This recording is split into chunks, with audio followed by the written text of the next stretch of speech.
आइए आयुषी लिए चलते हैं वाराणसी मंडल की बात कर लेंगे। महानगर पौर की संख्या क्या है ये देखिए आप, 1 है। कुल नगर निगम पार्षदों की संख्या 100 है। नगर पालिका परिषद अध्यक्षों की संख्या देखिए यहाँ पर आप देख सकते हैं, और नगर पालिका परिषद के सदस्यों की संख्या 0 है।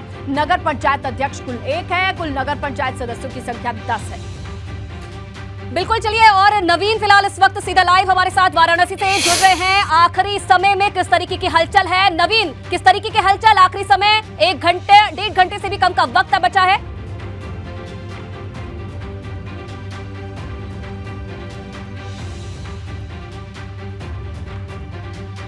अपना अपना प्रचार कर रहे हैं। इस समय हमारे साथ जो लोग मौजूद हैं वो सुबह से ओम प्रकाश राजभर जी मौजूद हैं। ओम प्रकाश राजभर जी लगातार सुबह से ही लगभग 6 सभाएं अभी तक कर चुके हैं, और ये लास्ट सभा है राजभर जी की, और ये सभा करने के बाद राजभर जी वाराणसी से रवाना होंगे। तो हमारे साथ ओम प्रकाश राजभर जी हैं, उनसे बात करने का प्रयास करते हैं। ओम प्रकाश जी, सुबह से आप लगातार प्रचार कर रहे हैं, किस तरह का जोश देख रहे हैं? कार्यकर्ताओं में किस तरह का जोश?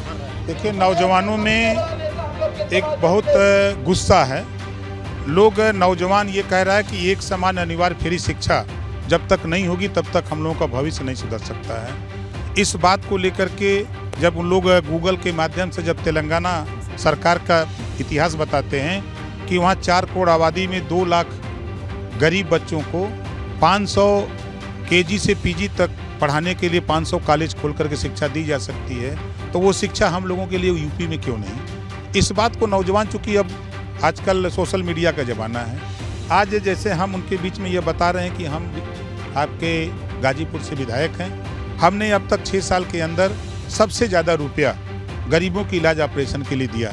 जिस बात को माननीय मुख्यमंत्री जी ने सदन के अंदर इस बात को कहा कि प्रदेश में सबसे ज़्यादा रुपया गरीबों के प्रति ईमानदारी वफादारी अगर किसी ने दिखाया है तो ओम प्रकाश राजभर, ये मैसेज भी लोगों के बीच में है। उसके बाद आज पंजाब और दिल्ली 2 ऐसे प्रदेश हैं, ये बात नौजवानों को, आम आदमी को ये खबर हो गई है कि 300 यूनिट बिजली वहाँ फ्री मिल रही है। अगर वहाँ 300 यूनिट बिजली फ्री मिल रही है तो फिर उत्तर प्रदेश में ये क्यों नहीं हो रही है? नेताजी, आप संघर्ष करो, हम आपके साथ हैं। इन मुद्दों को लेकर आप हम जनता के जो स्थानीय मुद्दे हैं, चाहे वो जो साफ सफाई, तमाम विकास डेवलप होते रहे हैं, कॉलोनियाँ बन रही हैं, बढ़ी रही हैं, तो उसमें जो साफ सफाई के काम को स्थानीय मुद्दे हैं, चाहे वो गलियों के मरम्मत का काम हो, चाहे सीवर का काम हो, जल निकासी का मामला हो, ये तमाम समस्याओं को लेकर के हमारे आनंद तिवारी जी जो यहाँ मेयर का चुनाव लड़ रहे हैं, हमारे सभासद के माया कुमारी पत्नी योगेश कुमार मौर्य जी लड़ रही हैं, मिथिलेश राय पार्षद प्रत्याशी हैं। एक चीज़ कहेंगे, जो नए 10 वार्ड जुड़े हुए हैं, आप देख रहे हैं सुबह से जो प्रचार आप कर रहे हैं, गांव के क्षेत्र को जो वार्ड छू रहे हैं उनमें आप ज़्यादा फोकस कर रहे हैं, तो गाँव की नहीं, गाँव नहीं। देखिए, अभी मैं आपके कंदवा में था, अभी मैं आपके वो पिसौर में था, मैं उसके पहले था वो मड़ौली में था। वो शहर वाले बेल्ट हैं, ऐसा नहीं है। भारतीय समाज पार्टी की विचारधारा आप लोगों के माध्यम से, सोशल मीडिया से, टीवी अखबार के माध्यम से अब जन जन तक बात पहुंच गई है कि ओम प्रकाश राजभर भारतीय समाज पार्टी क्या लड़ रही है। इस बात को सबको एहसास हो गया है कि आधी आबादी महिलाओं की है, तो लोकसभा विधानसभा में आधी सीटें क्यों नहीं आरक्षित हो जाती? इस बात को लेकर के महिलाओं में भी जोश है कि नहीं, ये बात नेता हमारे लिए कह रहा है। आधी आबादी इनकी है तो आप इनको क्यों नहीं नौकरियों में आधी सीटें, चाहे प्राइवेट हो चाहे सरकारी, आधी सीटें आरक्षित कर दो। शिक्षण संस्थाओं में भी आप इनके लिए आधी सीटें आरक्षित कर दो। कापी किताब फीस, दवाई, भोजन, वजीफा, कपड़ा फ्री दो इनको, से भोजन फ्री दो इनको, जो है छात्रावास निःशुल्क दो इनको, शिक्षा बेहतर दो। ये पढ़ करके जब ये बेटियां बन करके दरोगा बन के CO, SP, RA, SP, DIG निकलेंगी, तब जब ये वर्दी पहन करके निकलेंगी, तब अपराध करने वाले महिलाओं के ऊपर या तो देश छोड़ देंगे, प्रदेश छोड़ के भाग खड़े होंगे, या तो अपने नए तरीके से ग्राउंड तलाशने की कोशिश है इस पूरे चुनाव में सुबह सपा की अगर हम बात करें। चलिए अब आगे बढ़ेंगे आयुषी। बिल्कुल, तो देखिए 1995 से अगर बात की जाए वाराणसी नगर निगम की सीट पर, तो बीजेपी के मेयर प्रत्याशी का कब्जा यहां पर रहा है, और ये माना जाता है कि टिकट मिलने के साथ ही बीजेपी के प्रत्याशी का मेयर के रूप में चयन हो गया है। बिल्कुल, यहाँ पे कैंडिडेट पर नजर डालते हैं। ये हमारे सामने जो कैंडिडेट दिखाई दे रहे हैं, इससे अंदाजा लगाइए कि किस तरीके से कौन-कौन से किसकी साख दांव पर लगी है। अगर वाराणसी की बात करें, जयवीर सिंह आते हैं, ये मंत्री हैं, इनकी साख दांव पर लगी है। इसके साथ अगर आप देखते चले तो हम आपको बताएं कि रविंद्र जायसवाल मंत्री हैं, इनकी साख दांव पर लगी है। अनिल राजभर आते हैं, ये भी मंत्री हैं, इनकी साख दांव पर लगी है। और कुल मिलाकर दया शंकर विश्व दयालु ये भी आते हैं, इनकी भी साख दांव पर लगी हुई है। इसके साथ ही दक्षिणी विधानसभा के विधायक कहे जाते हैं नीलकंठ तिवारी की साख दांव पर लगी है, क्योंकि वो भी पहले मंत्री हुआ करते थे।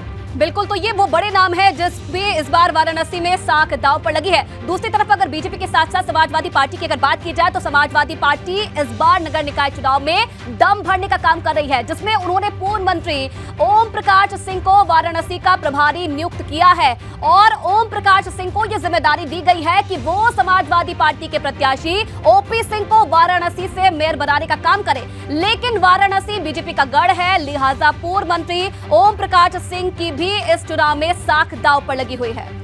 चलिए रणभूमि से सीधा रुख करते हैं रणभूमि का ही और समझने की कोशिश करते हैं कि कौन किस पर भारी है। नवीन हमारे सहयोगी ग्राउंड पर लगातार कवर कर रहे हैं, सुबह से दर्शकों को तस्वीर दिखा रहे हैं। नवीन, अब जरा समझेंगे, सबकी रैली देख ली है, सबको प्रचार करते देख लिया है, बनारस की जनता क्या कह रही है, क्या बात कर रही है, आपने क्या नोटिस किया? जी, अगर वाराणसी की बात की जाए तो वाराणसी बीजेपी का गढ़ शुरू से रहा है। 1995 में जब नगर निगम यहाँ पर बना तब से बीजेपी का मेयर वाराणसी में चुन के भेजा गया है। तो बीजेपी एक तरह से ये माना भी जाता है कि बीजेपी का अगर मेयर प्रत्याशी का केवल नाम बीजेपी घोषित कर देती है तो वो मेयर बन जाता है। केवल सर्टिफिकेट लेने के लिए उस दिन चुनाव के जिस दिन चुनाव की जिस दिन वोटिंग होती है और गिनती होती है उस दिन केवल वो सर्टिफिकेट लेने के लिए पहुँचता है। तो बीजेपी में फिलहाल वाराणसी का अगर मूड की बात की जाए तो वाराणसी बीजेपी का गढ़ शुरू से रहा है। इसी वजह से शायद तमाम बड़े नेता, चाहे वो दूसरी पार्टियों के नेता हो, वो वाराणसी में कम मेहनत करते हुए। अनिल श्रीवास्तव और ओपी सिंह जिस तरीके के नेता हैं, बड़ा कद जाना माना नाम है, मार्जिन पे मान के चल रही है बीजेपी। क्या सोच रही है, जनता का क्या मानना है इस मामले में? जी, अगर मार्जिन की बात की जाए तो मार्जिन को लेकर ही लगातार बीजेपी के जितने बड़े नेता वाराणसी में, चाहे कैबिनेट मंत्री हो, चाहे एक हफ्ते में मुख्यमंत्री योगी आदित्यनाथ 3 बार दौरा वाराणसी किए, तो मार्जिन का अंतर है। क्योंकि प्रधानमंत्री का क्षेत्र है, लिहाजा बीजेपी ये जानती है कि मेयर प्रत्याशी तो बीजेपी जीत चुकी है, लेकिन वो मार्जिन का अंतर काफ़ी ज़्यादा हो, लिहाजा बीजेपी ने पूरी दमखम के साथ चुनाव मैदान में उतरने का काम किया। और उसी मार्जिन को बढ़ाने के लिए बीजेपी के तमाम नेता, चाहे मुख्यमंत्री हो, चाहे कैबिनेट मंत्री हो, आपके प्रभारी मंत्री जयवीर सिंह लगातार तो बीजेपी की सीट इसे माना जाता है, लेकिन इस बार टक्कर मिलनी भी लाजमी मानी जा रही है। चलिए आप बने रहिए हमारे साथ।